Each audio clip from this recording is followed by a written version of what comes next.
E aí galera, beleza? Hoje aqui no canal História Fácil iremos falar de História do Brasil, logo depois da nossa vinheta.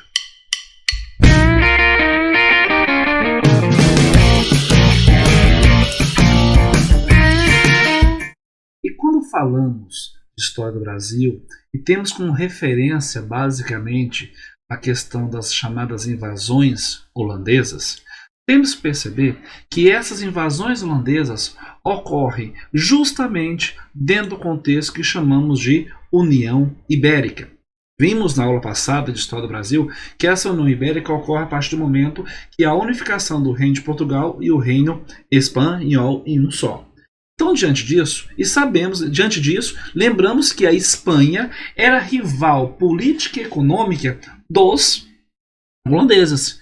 E os holandeses eram parceiros econômicos de quem? Dos portugueses.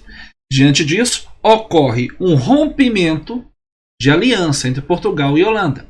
Esse rompimento de aliança entre Portugal e Holanda vai fazer com que os holandeses, que perderam a sua participação no lucrativo negócio do açúcar, eles decidiram então mobilizar-se e dar uma resposta aos espanhóis. Sendo assim, em 1595, eles atacaram e saquearam portos portugueses na África e em 1604 atacaram a cidade de Salvador com o intuito de conquistá-la, mas fracassaram. A partir de 1609, os holandeses assinaram uma trégua na guerra contra os espanhóis e essa situação permaneceu até 1621. Só que assinam uma trégua, galera, num certo momento em que, na verdade, o que os holandeses estavam buscando a fazer? Durante esse período de trégua, no entanto, serviu apenas como preparação para que os holandeses pudessem tomar o controle do negócio do açúcar. Para assim, em 1621, foi fundada então a Companhia das Índias Ocidentais, a West India Company, como sigla WIC, em holandês. Empresa então que tinha como objetivo principal controlar o comércio de escravos na África e do açúcar no Brasil. Com o fim da trégua, a guerra entre Holanda e Espanha foi retomada novamente e os holandeses voltaram-se contra o Brasil.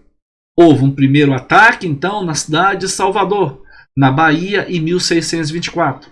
Os holandeses, então, conquistaram a capital do Brasil após horas e horas de batalhas, mas nunca conseguiram ir além da cidade de Salvador, pois a resistência local contra os holandeses foi muita. Os holandeses não eram bem vistos nesse momento no território brasileiro.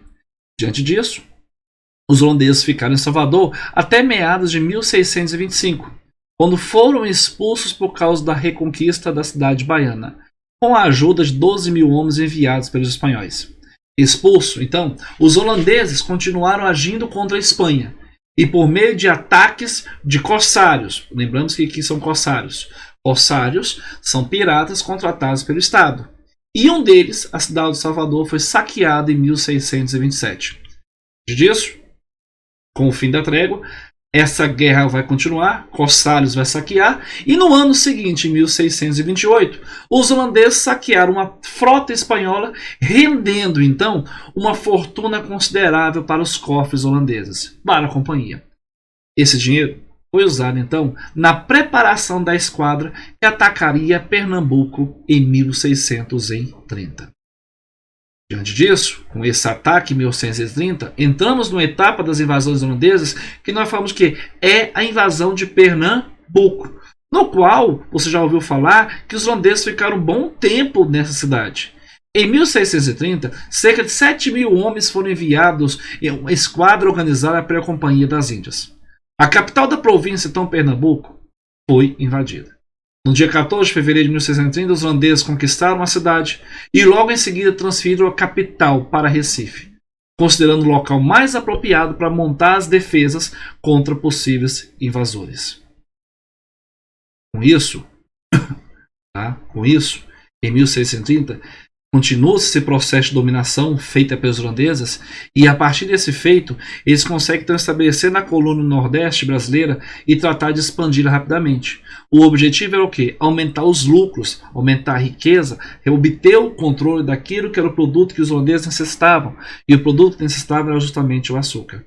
Então, a partir de um período de 1630 a 1637, é justamente o momento em que os holandeses conseguem tomar o controle do território, que se estendia do Ceará até as margens do Rio São Francisco.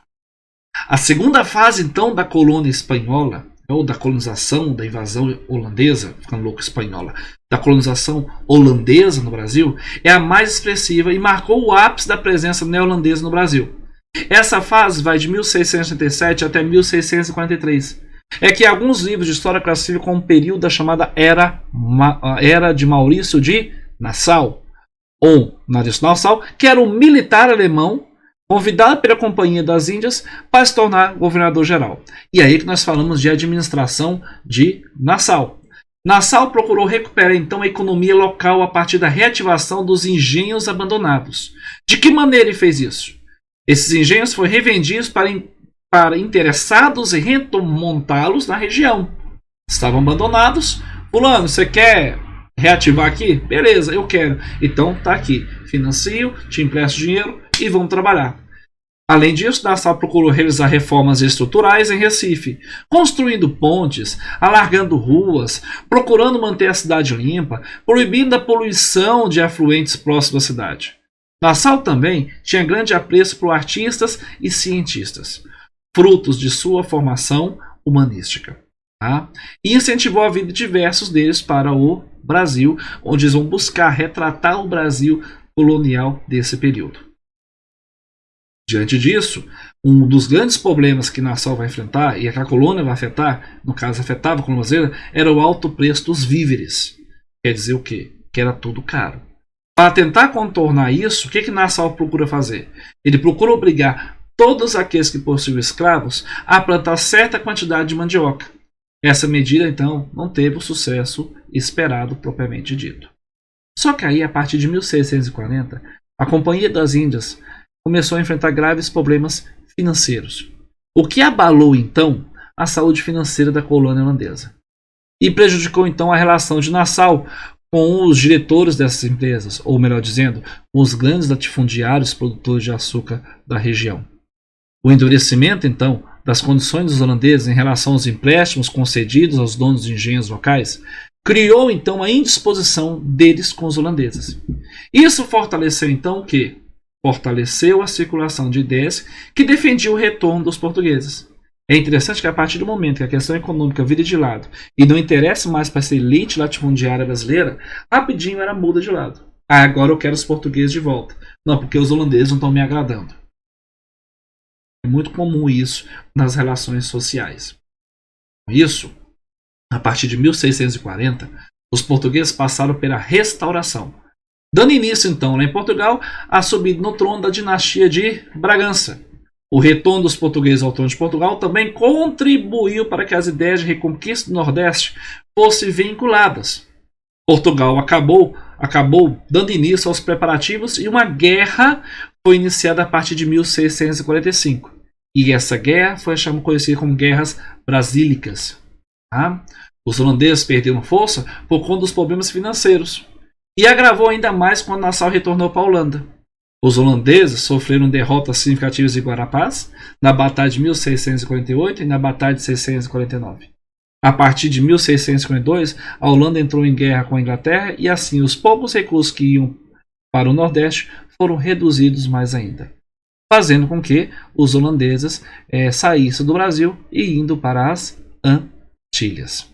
Mas antes disso, é claro, eles vão ficar um bom tempo aqui. Esses holandeses, eles vão embora, vão para as Antilhas, abandonam, a Pernambuco em 1654. Só que quando eles vão para as Antilhas, eles já conseguem ter um controle do quê?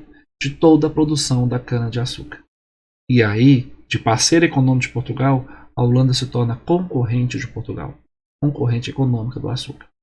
E aí as consequências veremos no nosso próximo encontro. Beleza? Gente, se você gostou do vídeo, compartilhe. Dá o seu like, tá? Inscreva-se no canal. Esse aqui é tudo feito com muito amor e carinho. Até o nosso próximo encontro com História do Brasil. Te espero lá.